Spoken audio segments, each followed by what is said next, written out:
जय हिंद साथियों, स्वागत है आप सभी का क्लास 12th केमिस्ट्री की एक और इम्पोर्टेंट वीडियो में। तो आज की वीडियो में हम लोग बताने वाले हैं आपको पूरी क्लास 12th केमिस्ट्री के 5 ऐसे इंपॉर्टेंट क्वेश्चंस आज आपको बताएंगे जो कि पिछले साल आए हुए हैं और एनसीईआरटी बेस्ड हैं, यानी एनसीईआरटी की बुक है जो आपकी उस पर आधारित हैं और 60 प्लस नंबर पक्का आ जाएंगे अगर आप इन 5 क्वेश्चनों को देख लेते हो। अब आप लोग सोच रहे हो 5 क्वेश्चन बता रहे हैं और 60 प्लस पक्का क्यों आएंगे, तो भाई आपको वो इसलिए कहना है क्योंकि ये जो 5 क्वेश्चन आप लोग पढ़ोगे, ये 5 क्वेश्चन तो पढ़ोगे साथ में मेरे चैनल की आप लोगों को क्या मिलेगी, प्लेलिस्ट मिलेगी। प्लेलिस्ट मतलब है प्लेलिस्ट पे जितनी 10 से 12 वीडियो मैंने अपलोड कर दी है पूरी क्लास 12th केमिस्ट्री उसमें मैंने फिनिश कर दी है, जिसका लिंक आपको नीचे डिस्क्रिप्शन में मिल जाएगा। आप लोग उतना पढ़ लो, फिर आपको कहीं भटकने की आवश्यकता नहीं है। तो सभी का लिंक आपको हम नीचे डिस्क्रिप्शन बॉक्स में दे देंगे। आप लोग जाइए, अच्छे से तैयारी करिए। चैप्टर 1 से लेकर चैप्टर लास्ट तक आपका एक एक चीज़ आपको समझाई गई है, चाहे वो इंपॉर्टेंट रिएक्शन हो, क्या होता है जब वाली, या फिर कैसे प्राप्त करोगे, ये सब जो रिएक्शन होती हैं पूरी विस्तार से समझाई गई हैं। और अगर आप एक ऐसे बच्चे हो जिसने अभी तक कुछ भी नहीं पढ़ा है, जिसकी कुछ भी तैयारी नहीं हुई है, तो आप लोग पास कैसे हो सकते हो, इसकी भी पूरी व्यवस्था हमने प्लेलिस्ट में कर दी है। आप लोग एक बार बस जाके इस प्लेलिस्ट को देख लीजिएगा। चलिए बढ़ते हैं आज की इस इंपॉर्टेंट वीडियो में आगे और देखते हैं वो कौन से ऐसे 5 क्वेश्चन हैं जो पिछले साल आए हुए थे और 2018 से भी वो रिपीट हो रहे हैं। तो यहाँ पर देखिए, पहला क्वेश्चन आपको लिखा दिख रहा है, मानक इलेक्ट्रोड विभव क्या होता है। यहाँ पर बात हो रही है मानक इलेक्ट्रोड विभव की। इलेक्ट्रोड विभव सभी को पता है, नहीं पता है तो वो भी अभी हम आगे आपको बताएंगे। फिलहाल के लिए आप यहाँ पर समझ लो कि मेरे भाई इलेक्ट्रोड विभव क्या होता है। देखो, इलेक्ट्रोड विभव वो होता है कि जैसे यहाँ पर एक जार रखा हुआ है, एक जार रखा हुआ है, यहाँ पर ध्यान समझना, इसके अंदर क्या भरा हुआ है मेरे भाई, विलयन भरा हुआ है। और यहाँ पर हमने दो ऊपर से छड़ डाल रखी है, एक है कैथोड एक है एनोड, यानी एक प्लस और एक है माइनस। क्लियर है। तो इसके अंदर क्या भरा हुआ है, किसी वैद्युत अपघट्य पदार्थ को मान लेते हैं हमने NaCl इसके अंदर भरा हुआ है और सेम Na की हमने छड़ भी डाल दी, यानी सोडियम की ही छड़ डाली हमने और विलयन कौन सा है, NaCl। इलेक्ट्रोड विभव की डिफिनेशन मेरी ये कहती है कि जिस चीज़ का विलयन हो उसी चीज़ की छड़ भी होनी चाहिए, और जब आप इस छड़ों को इस विलयन में डुबोगे तो इनके बीच में एक विभव उत्पन्न होगा, उसी को इलेक्ट्रोड विभव कहते हैं। तो ये तो होता है इलेक्ट्रोड विभव। अब मानक इलेक्ट्रोड विभव क्या होता है। अब मानक क्या होता है, जैसे किसी चीज़ का मानक तय कर दिए ना, यूपी पुलिस का फॉर्म आया था, भरा था लोगों ने, उसमें क्या होता है, फिजिकल लिखा होता है, शारीरिक मानक, मानक तय होते हैं। मानक मतलब माप है ना, कुछ ऐसी चीज़ें होती हैं जिनको मापा जाए। तो यहाँ पर भी भाई अगर कुछ हम माप लगा दें, मेजरमेंट है यहाँ पर, अभी कुछ नहीं है भाई, NaCl चाहे जितना भर दो, राड चाहे जितनी लंबी डाल दो, कोई मतलब नहीं है ना, कोई मेजरमेंट तो है नहीं। बट यहाँ पर अगर हम मेजरमेंट अलाउ कर दें, जैसे यहाँ पर हम टेम्परेचर जो है वो फिक्स कर दें कि कितना टेम्परेचर होना चाहिए, है ना, और भी चीज़ें, और कितनी हम क्षण डुबोएं, ये सब अगर हम फिक्स कर दें तो वो उसको बोलते हैं मानक इलेक्ट्रोड विभव। यानी इलेक्ट्रोड विभव में हमने क्या लगा दिया, मानक तय कर दिए, यानी कि मापन उसके अंदर लगा दिया, मेजरमेंट लगा दिया।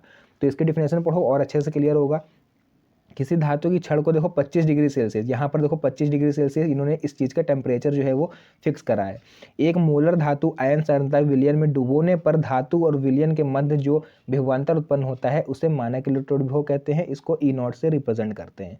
क्लियर हो गया। बाकी जो नियनष्ट समीकरण वगैरह है वो सब आपको मेरी प्लेलिस्ट में मिलेगी, आप लोग चेक कर लीजिएगा। बढ़ते हैं अपने सेकंड क्वेश्चन की ओर। सेकंड क्वेश्चन मेरा क्या है, प्रबल तथा दुर्बल वैद्युत अपघट्य को समझाइए। तो प्रबल वैद्युत अपघट्य और दुर्बल वैद्युत अपघट्य क्या होते हैं, पढ़ लेते हैं। तो सबसे पहले हम लोग पढ़ेंगे प्रबल वैद्युत अपघट्य। तो वे वैद्युत अपघट्य जो जलीय विलयन में या अन्य ध्रुवीय विलायकों के साथ बने विलयन में लगभग पूर्णतः आयनित हो जाते हैं। यानी वैद्युत अपघट्य क्या होता है, ऐसे वैद्युत अपघट्य पदार्थ जो किसी जलीय विलयन में, यानी जो पानी का कोई सॉल्यूशन हो, उसमें अन्य ध्रुवीय विलायकों के साथ बने विलयन में लगभग पूर्णतः आयनित हो जाते हैं। यानी कि अगर हम चाहें तो इसमें करंट इजीली फ्लो करा सकते हैं और बहुत ही ताकतवर होते हैं ये करंट के मामले में, मतलब इनमें बहुत ही स्ट्रांगली करंट जो है वो फ्लो हो सकती है। एग्जाम्पल देखेंगे, NaCl, KCl, HCl आदि, मतलब ये होते हैं कुछ वैद्युत अपघट्य पदार्थ। और भी होते हैं, H2SO4 वगैरह होता है, तो वो सब हमने यहाँ पर नोट नहीं करें, आप लोग 3 नोट कर लेंगे, बहुत बड़ा काम है, ठीक है। उसके बाद देखते हैं हम लोग सेकंड, दुर्बल वैद्युत अपघट्य। तो भैया ये क्या होता है दुर्बल वैद्युत अपघट्य, तो वह वैद्युत अपघट्य जिनका जलीय विलयन में या ध्रुवीय विलायकों के साथ बने विलयन में बहुत कम आयनन होता है, यहाँ तक कि अत्यधिक तनुता पर भी पूर्णतः आयनन नहीं होता है, उन्हें हम लोग बोलते हैं दुर्बल वैद्युत अपघट्य। और बात करें अगर इसके एग्जाम्पल्स की, तो मेरे भाई एग्जाम्पल इसके हो जाएंगे CH3COOH, NH4OH, H2CO3 आदि, मतलब जो आपका एसिटिक अम्ल वगैरह होता है ना, और भी अमोनियम हाइड्रोक्साइड हो गया, बहुत से होते हैं ऐसी चीज़ें। तो मैंने फिलहाल यहाँ पर छाट के 3 लिखे हैं ताकि आप लोग को ईजिली याद हो जाए। बढ़ते हैं हम लोग अपने नेक्स्ट क्वेश्चन की तरफ। नेक्स्ट क्वेश्चन है मेरा, इलेक्ट्रोड विभव किसे कहते हैं। अब इलेक्ट्रोड विभव क्या होता है, अभी मैंने रिसेंटली आपको समझाया हुआ है कि इलेक्ट्रोड विभव क्या होता है। तो यहाँ पर आप लोग देख सकते हो, ये डायग्राम मैंने समझाया था आपको कि ये एक जार लिया, इसके अंदर NaCl सॉल्यूशन भरा, ये 2 छड़ हमने लगाई हैं, कैथोड एक एनोड, है ना। टेम्परेचर ये नहीं होगा इसमें, क्योंकि इसमें मानक थोड़ी ना लगा हुआ है, केवल इलेक्ट्रोड विभव है। तो एक विलयन भर दिया हमने और 2 रॉड बो दी, और इन रॉड के और इस विलयन के मध्य जो विभवांतर उत्पन्न होगा उसको इलेक्ट्रोड विभव बोलेंगे। डिफिनेशन पढ़ लीजिए, पूरा क्लियर हो जाएगा कि जब एक धातु को उसके अपने लवण के विलयन में, यानी जब एक धातु को, हमने धातु कौन सी ली, सोडियम की ही धातु है, उसको अपने विलयन में यानी NaCl में लवण के विलयन में डुबोया जाता है, तो धातु विलयन के सापेक्ष धातु के विभव को इलेक्ट्रोड विभव कहते हैं। यानी इन धातुओं में और विलयन के मध्य जो उत्पन्न होता है विभवांतर, उसको इलेक्ट्रोड विभव कहते हैं। दूसरे शब्दों में इलेक्ट्रोड तथा वैद्युत अपघट्य के मध्य उत्पन्न विभवांतर इलेक्ट्रोड विभव कहलाता है। तो इस तरह से ये इलेक्ट्रोड विभव की डिफिनेशन भी फिनिश हुई। आप लोग डायग्राम बना दीजिएगा एग्जाम में, भाई इसका स्क्रीनशॉट वगैरह आप लोग ले लो, इस डायग्राम का आप लोग बना देना, तो एग्जामिनर आपको डायग्राम देख के थोड़े ज़्यादा नंबर देगा। यानी कि 3 नंबर क्वेश्चन है तो वो काटेगा नहीं नंबर आपका, वो 3 में 3 आपको दे सकता है अगर आपने डायग्राम बना दिया। वरना थ्योरी में आपको पता होगा कि पूरे नंबर कभी नहीं मिलते हैं, तो हो सकता है इस केस में आपको 3 में से 2 ही नंबर वो दे। बट अगर आप डायग्राम बना दोगे तो पूरे चांसेस हैं कि 3 में 3 नंबर आपको मिलेंगे। नेक्स्ट है, जिंक कॉपर सल्फेट के विलयन से CO विस्थापित कर देता है, जबकि सिल्वर ऐसा नहीं करता, क्यों। इसका कारण हम लोग देख लेते हैं क्या है। लिखा हुआ है यहाँ पर, वैद्युत रासायनिक श्रेणी में Zn का स्थान Cu से ऊपर होता है, यानी जिंक का जो स्थान है वो कॉपर से ऊपर है, अतः यह जिंक Cu से अधिक सक्रिय होगा। ठीक है, CuSO4 विलयन में Cu को विस्थापित कर देता है। देखो भैया, प्रतिस्थापन अभिक्रिया जिन लोगों ने पढ़ी होगी उनको पता होगा। CuSO4 प्लस Zn, यहाँ पर जिंक ने क्या करा, Cu को उसके स्थान से हटा दिया, ZnSO4 यानी जिंक जो है खुद वो SO4 के पास आके बैठ गया और Cu को यहाँ से विस्थापित कर दिया। Cu2 प्लस मेरा इधर आ गया, और ये Cu2 प्लस जो आया है इसी कारण हमारा विलयन है जो इसका रंग नीला हो जाता है। क्लियर है, तो ये उत्पाद है, ये अभिकारक।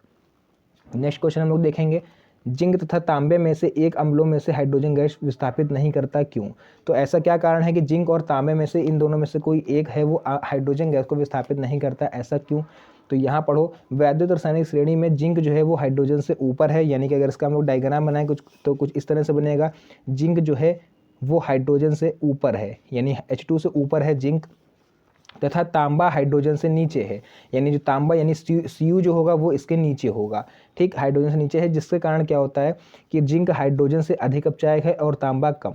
अब यहाँ पर समझो, वैद्युत रासायनिक श्रेणी में जो चीज़ ऊपर होती है वो हमेशा अपने नीचे वाले को मतलब कम समझती है, कमज़ोर समझती है, उसको हटा देती है, विस्थापित कर देती है। इसका एग्जांपल आप समझ सकते हो कि ऑफिस से जो बॉस होता है वो अपने नीचे काम करने वाले एम्प्लॉय को हड़का के कभी भी हटा सकता है। तो सेम यही काम होता है वैद्युत रासायनिक श्रेणी का। इसमें क्या होगा, जिंक हमारा जो होगा ये ज़्यादा पावरफुल होगा, ये थोड़ा कम पावरफुल होगा, ये सबसे कम पावरफुल होगा, है ना। तो जिंक क्या करेगा, इसको हटाएगा, तो ये किसको हटाएगा, ये इसको हटा देगा। तो यही सिस्टम होता है पूरा जिंक जो होती है वैद्युत रासायनिक श्रेणी। ठीक, क्लियर हो गया। तो फिलहाल के लिए आज की इस वीडियो को हम लोग यहीं पर एंड करेंगे। प्लेलिस्ट आप लोग चेक कर लीजिएगा, जो कि जिसका लिंक आपको नीचे डिस्क्रिप्शन बॉक्स में मिल जाएगा। मिलते हैं सभी से नेक्स्ट वीडियो में एक और अच्छी इंटरेस्टिंग मजेदार वीडियो के साथ। तब तक के लिए धन्यवाद, जय हिंद।